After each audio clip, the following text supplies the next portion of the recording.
자, 인물로 세상 읽기 이제 마지막 시간입니다. 그 중에 우선 우공이산을 보도록 하겠습니다. 중국인들이 가장 좋아한다는 고사성어인 우공이산입니다. 우자는 어리석을 우자, 공자는 공평할 공자, 이자는 옮길 이자, 산은 외산자입니다. 우공은 사람 이름입니다. 그래서 사실 공자는 김공, 이공 할 때처럼 상대방을 높여줄 때 쓰는 전미사로 쓰였어요. 그런 우공하면 어리석은 영감 정도로 해석합니다. 어리석은 영감이 산을 옮긴다. 의미는 끊임없이 노력하면 마침내 성공한다. 여기서 우공은 멍청하다는 의미로 쓰인 것 같진 않고 약삭 빠른 사람의 반대말로 쓰인 겁니다. 약삭 빠른 사람은 긴 일을 못합니다.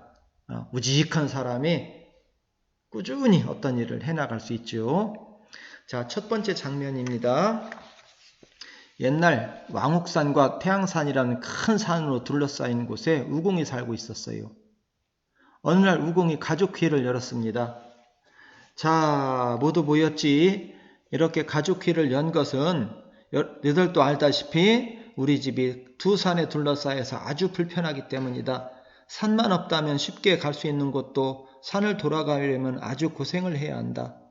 자, 우리들은 이렇게 고생하며 살고 있지만 후손들에게까지 이 고생을 물려줄 수는 없다. 오늘부터 우리가 저 산을 옮기도록 하자라고 했어요. 세 번째 장면입니다. 그날부터 가족들은 산의 흙을 파서 어깨에 메고서 6개월 동안 걸어가서 발해라는 바닷가의 흙을 버리고 6개월 동안 다시 걸어왔대요. 한 번 갔다 오는데 1년 걸렸습니다. 자, 밑에 첫 번째 장면입니다. 그 모습을 보던 옆집 영감이 너무 어이가 없었어요. 그래서 충고를 해줬습니다. 여보게, 자네 지금 뭘 하는가? 자네가 얼마나 산다고 그런 무모한 일을 한단 말인가? 불가능한 일을 하지 말고 편히 살도록 하게라고 했더니 우공이 하나 알고 둘은 모르는 이 영감탱이야. 무슨 말을 그렇게 하는가? 나도 이 큰 산을 옮기는 것이 쉽지 않다는 것은 안다네. 나 때도 내 아들 때도 내 손주 때도 이 산은 다 옮기지 못할 걸세. 그러나 산이 낮아지면 낮아졌지 높아지지는 않을 것이고 아들은 손자를 낳고 손자도 아들을 낳고 대대손손 계속 이 일을 한다면은 왜 불가능하다고 생각하는가? 언젠가는 분명 이 산을 옮길 걸세 라고 얘기했대요. 이 모습을 본 하늘에 계신 옥황상제가 감동하여서 신들에게 두 산을 지고 다른 곳에다 옮겨놓도록 해서 결국은 산은 옮겨졌다는 이야기입니다. 결말은 좀 싱겁게 끝났지만은 의미는 불가능할 것 같은 일도 끝까지 노력하면은 결국은 이루어진다는 의미로 쓰입니다. 우공이산과 비슷한 말 두 개를 가져와 봤습니다. 첫 번째, 마부위침, 갈마자입니다. 학문을 연마한다 할 때 쓰는 갈마자, 부자는 도끼부자입니다. 우자는 만들 의자, 침은 바늘침자입니다. 해석은 마부, 도끼날을 갈아서 침, 바늘을 만든다. 자, 거기 있는 것처럼 그 도끼날을 갈아서 바늘로 만들려면 얼마 동안 갈아야 될까요? 말도 안 되는 것 같지만은 분명히 하면 되긴 될 겁니다. 두 번째 겁니다.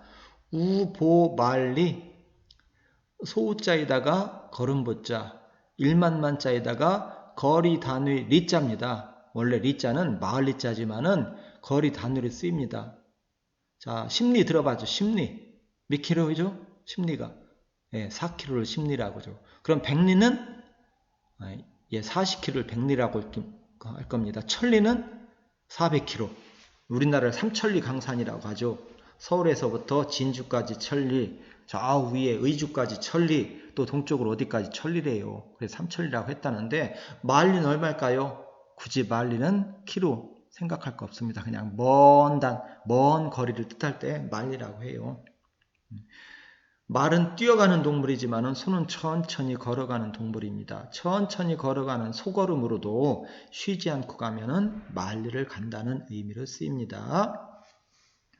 자, 예를 볼게요. 거기 첫 번째 사진 3개가 있죠. 깊고 깊은 천행산하고 나온 사진입니다. 예전에 소수민족끼리 다툼에 패하여서 한 무리 사람들이 아무도 들어오지 못할 깊고 깊은 천행산 골짜기로 들어가 살게 되었대요. 대대손손. 그래서 이 마을 사람들은 연마을을 가려면 그 산을 넘어야 됐대요. 잘못해서 미끄러져서 떨어져 죽기도 하고 아주 불편하게 살았답니다. 1972년에 마을 사람들이 모여서 이야기를 하다가 어떤 사람이 그런 얘기를 합니다. 요즘 전기라는 것이 있어서 밤에도 밝게 불을 밝힐 수가 있고 자동차가 있어서 먼 거리도 빨리 갈 수 있다는데 우리는 언제나 그런 것을 볼 수 있을까? 라고 하니까 어떤 사람이 우리도 오늘부터 그럼 자동차가 들어올수록 길을 냅시다. 라고 말도 안 되는 얘기를 했대요. 그러나 마을 사람들은 다 찬성해서 그날부터 자기들이 키우던 양, 약초 등을 내다 팔아서 해머, 즉 망치를 사고 새로 된 돌을 깨는 정 같은 장비를 구입했대요. 그런 다음에 모든 사람들이 모여서 밧줄을 만들어서 저 절벽 꼭대기에다가 밧줄을 달고서 그 밧줄을 타고 내려와서 절벽에다가 3번째 사진처럼 구멍을 내기 시작했대요. 자, 5년 동안 절벽에서 26,000 세제곱미터의 돌덩어리를 캐냈고 돌 깨는 정 12톤이 다 마무디서 없어졌대요. 8파운드짜리 쇠추 4,000개를 소모했고 돌 같은 거 드러내기 위해서 썼겠죠. 10대 소녀부터 70대 노인까지 온 마을 사람들이 다 참여해서 커다란 돌덩어리는 손으로 들어서 옮기고 작은 것은 광줄이나 바구니에 담아 어깨나 머리에 걸쳐 운반했답니다. 그렇게 온 마을 사람들이 5년 동안 고생해서 낮은 곳은 축대를 쌓고 절벽에는 터널을 뚫어서 결국은 자동차가 오는 길을 만들었다고 합니다. 자, 역사적으로 중국 사람들은 이런 일을 무지 많이 했습니다. 여러분 다 아는 것 대표적인 게 뭐가 있죠? 만리장성이라고 있죠. 지금과 같은 포크레인 같은 장비가 없을 때 손으로 만리장성을 쌓았다는 겁니다. 그 다음에 북경에서부터 저 남쪽의 항주까지 삽으로 파가지고서 대운하를 만들었습니다.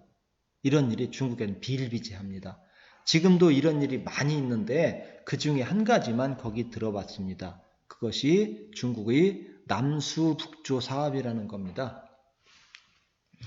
중국은 황하라고 있어요. 중부지방에. 황하 물을 먹고 사는 사람들이 3억 명이나 된대요. 근데 황하는 비가 많이 오지 않아서 항상 가뭅니다. 가뭄이 아주 심각합니다.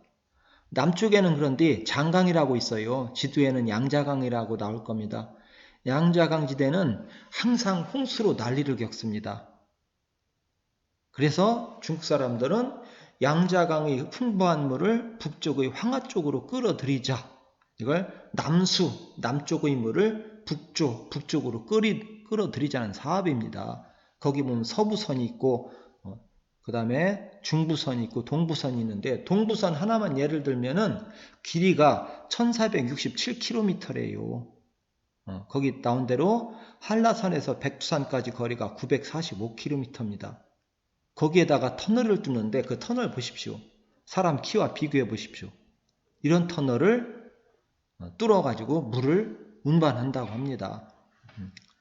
제일 힘든 건 서부선이래요. 히말라야 산맥 몇천 미터 되는 곳으로 터널을 뚫어서 언제 완성하느냐? 언제는 된다. 이게 중국 사람들 생각이래요. 꾸준히 노력하면 안 될 게 뭐가 있느냐?